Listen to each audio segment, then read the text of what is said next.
Welcome to BRK news. So ఇది వర్షాకాలము, monsoon, rainy season. ఇప్పుడు ఏంటంటే దగ్గు, జలుబు, జ్వరాలు వేధిస్తూ ఉంటాయి. సో కాఫ్ ఎక్కువగా మొండి కాఫ్ అనేది వస్తూ ఉంటుంది. వస్తే ఒక నెల రోజుల పాటు ఉండే దగ్గు కూడా ఉంటుంది. మరి ఈ దగ్గు ఎందుకు వస్తుంది? మరి దీన్ని న్యాచురల్ వేస్‌లో తగ్గించుకోవడం ఎలాగా? కషాయాలు తీసుకోవాలా? ఇంకేమైనా హోమ్ రెమెడీస్ ఉన్నాయా? పూర్తి వివరాలు తెలుసుకుందాం. ఈరోజు మనతో పాటు ఉన్నారు ప్రముఖ vegetable therapist and sun spiritual society founder Vikramaditya Guruji garu. Guruji నమస్తే అండి. సూర్యోస్మితలి గురువు గారు, అసలు ఇది వర్షాకాలం అట్లా వర్షం పడిందంటేనే మ్యాక్సిమం మనం ఎవరికైనా ఫోన్ చేస్తే ఇంట్లో ఒక్కళ్ళకన్నా దగ్గు, జలుబు, జ్వరాలు ఉంటాయి. దగ్గు అయితే మొండి దగ్గుగా ఉంటుంది. 3 నెలల పాటు కూడా తగ్గని దగ్గులు ఉంటాయి గురూజీ. అయితే దీన్ని ఎట్లా తగ్గించుకోవాలి అసలు? దగ్గు అనగానే సింపుల్గా మెడికల్ టర్మినాలజీలో ఒకటో రెండో అంటే కఫంతో ఉందా, కఫం లేకుండా ఉందా, వెట్ కాఫా డ్రై కాఫా రెండే మాట్లాడతారు. మన వెజిటబుల్ థెరపీలో నేను దగ్గుని 12 రకాలుగా చెప్తాను. 12 టైప్స్ ఆఫ్ దగ్గులు ఉంటాయి. ఇప్పుడు మీరు మాట్లాడేది ఈ సీజనల్ దగ్గుల గురించి మాట్లాడతాం. అది చెప్పమంటారా? మొత్తం 12 ఎక్స్ప్లెయిన్ చేయాలి. సీజనల్గా వచ్చాయి, కానీ సీజనల్గా వచ్చినా సీజన్లా ఉండట్లేదు. 3 నెలల పాటు ఉంటున్నాయని చెప్తున్నారు. అంటే లాస్ట్ మీ వీడియోలో రాశారనమాట. నేను ఒకరితో మాట్లాడుతూ ఉన్నాను, ఇంచుమించు 2-3 ఏళ్ళుగా మాట్లాడుతున్నాను. ఫోన్ మాట్లాడినప్పుడల్లా అది అండమే ఇది దగ్గు.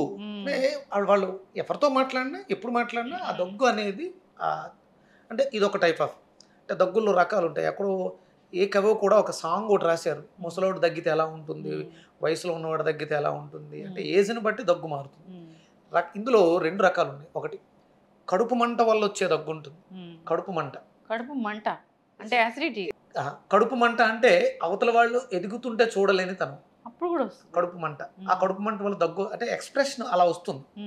కడుపు మంట, ఈ కడుపులో మంట ఉంటుంది, ఎసిడిక్ నేచర్ వల్ల వచ్చే దగ్గు ఉంటుంది. దానివల్ల కూడా దగ్గు. అసూయ, ఈర్ష్య, ద్వేషం, వీటి వల్ల కూడా దగ్గులు వస్తాయి. అయితే ఎక్కువ అందుకే వస్తుంది. అంటే అందుకని 12 రకాలు చెప్తాను. భయం వేసినప్పుడు కూడా దగ్గు వస్తుంది, భయపడుతూ కూడా దగ్గుతుంది. దగ్గినప్పుడు కొంతమందికి యూరిన్ డ్రాప్స్ పడుతుంటాయి, అది భయం వల్ల వచ్చే దగ్గుతూ. అంటే ప్రతిదానికి ఒక సిమ్టమేటిక్స్ ఉంటాయి. మనం చేసే ప్రతి సౌండ్, ఇప్పుడు మీరు స్కానింగ్ చేయించారు కదా, అబ్డామినల్ స్కానింగ్ చేస్తారు, అదేంటది అల్ట్రా సౌండ్ స్కానింగ్. ఆర్గాన్ చేసే సౌండ్కి మనకి డిజైన్ ఆర్గాన్గా వస్తుంది, అంతేగా. అదేమి కెమెరా పెట్టట్లే, మీకు పైన పెట్టేది కెమెరా కాదు, ఒక ఫ్రీక్వెన్సీ. దాన్ని రికార్డ్ చేసి లివర్ ఎలా ఉంటుంది అంటే, లివర్కి ఒక సౌండ్ ఉంది. లివర్ బాగాలేనప్పుడు వచ్చే దగ్గుని గమనించండి. మీరు దగ్గును చూస్తున్నారు, ఇది లివర్ వల్ల వస్తుందా దగ్గు, లంగ్ వల్ల వస్తుందా దగ్గు అనేది మనకి ఆ స్కానింగ్లో తెలుస్తుంది. అంటే ఎన్లార్జ్మెంట్, లివర్ ఎన్లార్జ్గా ఉన్నప్పుడు వచ్చే దగ్గు వేరు, ప్రోస్టేట్ ఎన్లార్జ్మెంట్గా ఉంటే దగ్గు వచ్చే దగ్గు వేరు, లంగ్స్ ఎన్లార్జ్డ్ అయితే వచ్చే దగ్గు వేరు. ఇన్ని రకాలు ఉన్నాయి. ఓహో, డిపెండ్స్ ఆన్ ఆర్గాన్ దగ్గు అలా వస్తుంది. అంటే ఏది మనం చిన్నగా అదే అంటే ఆయుర్వేద వైద్యం, ఆయుర్వేదం నేచర్, ప్రకృతి వైద్యంలో ఇవన్నీ ఉంటాయి. దగ్గర కానీ కాఫ్ సిరప్ ఉంటుంది, ఏదో క్యాడ్రిల్ రకరకాలుగా ఉంటాయి. నేను ఒక దగ్గును ఫేస్ చేశాను, నా ఇంట్లో ఒక దగ్గును నేను ఫేస్ చేశాను. నైట్ 9:30 దాటిన తర్వాత ఐఎమ్ డిసైడెడ్, నేను తెల్లవారులో కూర్చుని ఉండాలి ఆ పేషెంట్తో పాటు, నా ఇంట్లోనే కాబట్టి. 10 గంటలకు రెడీ అయిపోయి ప్రిపేర్ అయిపోయి శుభ్రంగా భోజనాలు అవి ఫినిష్ చేసుకుని మంచం మీద కూర్చుని 2 సినిమాలు ఏం చూడాలి తెల్లారే వరకు. మళ్ళీ 4-5 అవుతుల కల్లా నిద్ర పట్టేస్తుంది, పడుకుంటారు పేషెంట్. నా ఇంట్లో జరిగింది. నేను చాలా రకాల కాఫ్ సిరప్లు, ఉన్న కాఫ్ సిరప్లు అన్నీ వాడేశాను. నాకు గవర్నమెంట్ హాస్పిటల్లో సూపరింటెండెంట్ మా ఫ్రెండ్, ఆయన డాక్టర్ గుర్రెడ్డి గారు అని చెప్పేసి అని నా ఫ్రెండ్, ఆయన డయాబెటాలజీ. ఆయన ఫోన్ చేసేవాడు, నెంబర్ ఆఫ్ సిరప్స్ అన్నీ వాడేసి అయిపోయింది. అసలు ఎక్కడ అది ఆగల. సింపుల్గా ఇన్సోమేనియా అనే ప్రాబ్లంకి ట్రీట్ చేస్తే దగ్గు వెళ్ళిపోయింది. అంటే బాడీలో వ్యతిరేక దిశలో ప్రయాణించినటువంటి వాయువు వల్ల దగ్గొచ్చింది. పొట్లకాయ వాడడం ద్వారా దగ్గుపోయింది. అంటే ఒక్కొక్క రూట్ కాజ్కి ఒక్కొక్క వెజిటబుల్. అంటే మీకు వచ్చే దగ్గు, ఆ సౌండ్, ఆ ఫ్రీక్వెన్సీని బట్టి వెజిటబుల్ మారిపోతుంది. ఓకే, ఇప్పుడు మీరు సీజనల్గా అడిగారు కాబట్టి సింపుల్గా చెప్తాను. ఈ సీజన్ ఏం సీజన్ అమ్మా? మాన్సూన్. అంటే ఇక్కడ మనకి గ్యాస్ట్రిక్ రిఫ్లెక్షన్స్ ఉంటాయి, అంటే గోరుచిక్కుళ్ళు దగ్గు పనిచేస్తాయి, పొట్లకాయ దగ్గుకు పనిచేస్తుంది, మంచి గుమ్మడికాయ దగ్గు పనిచేస్తుంది, దొండకాయ, ఈ 4 రకాల కూరగాయలు కూడా దగ్గుకు పనిచేస్తాయి. ఆ, మీరు కాంబినేషన్ ఎలా పెట్టుకోవచ్చు అంటే థ్రోట్ ఇరిటేషన్ ఉంటుంది, స్వెల్లింగ్ ఉంటుంది, ఇరిటేషను, స్వెల్లింగ్, దగ్గు. గోరుచిక్కుళ్ళు ఒక 10, ఒక 100 గ్రాములు పొట్లకాయ, 6 దొండకాయలు కలిపి జ్యూస్ చేసుకుని తాగేస్తే ఈ దగ్గు, గొంతు వాపు, గొంతు నొప్పి తగ్గిపోతాయి. ఓకే. అంటే వేడి వేడిగా ఒక టీ లాగా ఏమైనా తయారు చేసి తీసుకోవాలంటే హ్యాపీగా మీరు దాల్చిన చెక్క, వాము, జీలకర్ర కషాయంగా చేసుకుని మరగబెట్టుకుని టీలో తాగితే ఈ దగ్గు తగ్గుతుంది. ఒకవేళ కఫంతో కూడినటువంటి దగ్గు వస్తుంది, దీంట్లో కొంచెం మునక్కాడ, ఒక చిన్న మునక్కాడ ముక్క వేసుకుని తాగితే దగ్గు తగ్గిపోతుంది. అల్లం కంపల్సరీ వాడాలి. ఇండైజెషన్ ప్రాబ్లం వల్ల కూడా దగ్గు వస్తుంది. జీలకర్ర వాడడం వల్ల ఎండోక్రైన్ గ్లాండ్స్ బాగా పనిచేసి వ్యర్థ పదార్థాలు విసర్జించడానికి అద్భుతంగా ఉపయోగపడుతుంది, దగ్గులు తగ్గడానికి. సొంటి కూడా చాలా అద్భుతంగా పనిచేస్తుంది. అంటే మీరు తాగుతున్నప్పుడు మీకు తెలుస్తుంది, ఇరిటేషన్ వస్తున్నప్పుడు ఇందులో కొన్ని మార్చడమే, వాటిని తగ్గించడం. అంటే వాము డేలోనే వాడాలి, నైట్లో వాడకూడదు. నైట్ మనం ఇది తీసుకోవాలి అనుకున్నప్పుడు జీలకర్ర, దాల్చిన చెక్క, అల్లం వేసుకుని లేదా సొంటి వేసుకుని తాగొచ్చు.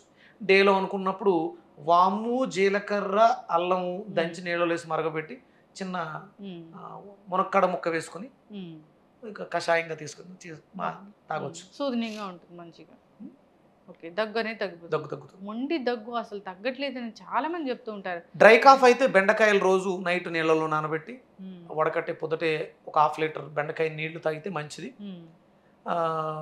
బాగా ఎక్కువ అంటే నైట్ టైమ్స్ వస్తున్నాయంటే కంపల్సరీ పొట్లకాయతోటే క్యూర్ అవుతాయి. లవంగాలు వేసుకుంటే కూడా కొంతవరకు సప్రెషన్ అవుతుంది అంతే. అంటే రూట్ కాజును పట్టుకోవాలి. కొన్ని దగ్గులు డేలో వచ్చే దగ్గులు, మార్నింగ్ నుంచి ఆఫ్టర్నూన్ వరకు వచ్చే దగ్గులన్నీ కూడా నిమ్మకాయతో తగ్గుతాయి, లెమన్ వాటర్. చాలా మందికి మార్నింగ్ కన్నా నైటే ఎక్కువ వస్తుంది పడుకున్నంటే, అప్పుడు పొట్లకాయతోటే క్యూర్ అవుతాయి అవి. కఫం అంతా ఇలా చేరి ఇలా వస్తుంది. కఫం వచ్చింది అంటే మునక్కాడ, లంగ్స్లో కఫం ఉంది, ఫ్లమ్ ఉంది, దాన్ని బయటికి గెంటడానికి రెస్పిరేటరీ సిస్టమ్ పనిచేస్తుంది. కాబట్టి మీరు మునక్కాడ చాలా అద్భుతంగా పనిచేస్తుంది. ఎస్, చక్కగా చెప్పారు గురూజీ. అంటే దగ్గు రావడానికి అసలు కారణాలు వేరే వేరే ఉంటాయి. ఉట్టిగా మనము చల్లకాలం వచ్చింది అట్లా దగ్గు రావడం కాదు. సో నంబర్ ఆఫ్ రీజన్స్ ఉన్నాయి. దాన్ని బట్టి అంటే ఇక్కడ శరీరానికి వచ్చే ప్రతి రుగ్మతకి మనసు పాడవటమే. మనం ఇక్కడ పని చేయాల్సింది మనసు మీద. అందుకని ఆ సీజన్ బట్టి మనం దాన్ని ఉపయోగించుకోవాలి. మే, జూన్, జూలైలో వస్తే పొట్లకాయ అద్భుతంగా పనిచేస్తుంది, గోరుచిక్కులు పనిచేస్తాయి. ఆగస్టు, సెప్టెంబర్లో దగ్గు వస్తే దొండకాయ పనిచేస్తుంది. సెప్టెంబర్, అక్టోబర్, నవంబర్లో వస్తే మునక్కాడ పనిచేస్తుంది. అవును, ఎట్లాగూ సీజన్కి వెజిటబుల్ జ్యూసెస్ అనేవి ఆటోమేటిక్గా మీరు అది వాడాలి, తీసుకోమని చెప్తూ ఉంటారు. ఆల్రెడీ అందరికీ అది నోటెడ్. చాలా మంది సప్లిమెంట్స్ అవి ఇవి మెడిసిన్స్ చాలా వాడేస్తున్నారు. ప్రకృతిలో సహజ సిద్ధంగా దొరికేటువంటి నేచురల్ ప్రోడక్ట్స్ మాత్రమే మీ శరీరం యాక్సెప్ట్ చేస్తుంది. సప్లిమెంట్స్ని బాడీ యాక్సెప్ట్ చేయదు, మందులే లేవు. అంటే ఆయుర్వేదం పనిచేసే రోజులు వేరు, ఆ మనుషులు వేరు. ఆయుర్వేదం తట్టుకునే కెపాసిటీ ఇప్పుడున్నటువంటి శరీరాలకి లేదు. ఆహారమే ఔషధంగా వాడండి, ఆహారంగా కన్నా ఔషధంగా వాడండి, అద్భుతమైనటువంటి రిజల్ట్స్ చూస్తారు. ఎస్, చక్కగా చెప్పారు గురూజీ. సో ఏదైనా కానీ స్ట్రెస్ లేకుండా ఉండాలి, వేరే వాళ్ళ మీద కడుపు మంట లేకుండా ఉండాలి, మనం తినే ఆహారం వల్ల మనకు కడుపు మంట రాకుండా ఉండాలి, అన్ని ఆర్గాన్స్ బాగా పనిచేయాలి, మనం తిన్న ఆహారం వల్ల కడుపులో మంట రాకుండా ఉండాలి. అంటే సాత్విక ఆహారం తీసుకోవాలి, ఇంకా మీరు చెప్పినట్టు సత్వగుణం కలిగి ఉండాలి. ఎస్, చక్కగా చెప్పారండి. సో దీనికి రెమెడీస్, హోమ్ రెమెడీస్ అంటే ఉన్నాయి, వాడుకోవచ్చు. కాకపోతే ఆ రూట్ కాజ్ ఏంటి తెలుసుకుని దాన్ని ట్రీట్మెంట్ ఇస్తే కనుక, దాన్ని తగ్గించుకుంటే కనుక పూర్తి ఏదో ఇవాళ వచ్చింది రేపు వెళ్ళిపోతుంది. లాంగ్ టర్మ్ లో ఉన్నాయంటే కంపల్సరీ అది ఏంటనేది మనం డయాగ్నోస్ చేయాలి. డయాగ్నోసిస్ అనేది చాలా ఇంపార్టెంట్. అది ఎవరికి వాళ్ళకి వ్యక్తిగతంగా తెలియకపోవచ్చు, అందుకనే మనం మాట్లాడుతూ ఉంటాం, అవి వాళ్ళకున్న డౌట్స్ అన్ని క్లారిఫై చేస్తూ ఉంటాం. ఏమన్నా మీకు అలాంటి డౌట్స్ ఏమైనా వస్తే మెసేజ్ చేస్తే నేను దానికి రిప్లై ఇవ్వడానికి ప్రయత్నం చేద్దాం. కాల్స్ కూడా పెడదాం గురూజీ. ఇప్పుడు ఎవరికైనా డౌట్స్ ఉన్నాయి, మీతో లైవ్లో మాట్లాడాలంటే అలాంటిది కూడా మనం ప్రోగ్రామ్ ఏర్పాటు చేద్దాము. ముందుగానే ఇంటిమేషన్ ఇద్దాం, టైం కూడాను. చాలా చక్కటి ఇన్ఫర్మేషన్ అండి, ధన్యవాదాలు. సూర్యస్మృతి.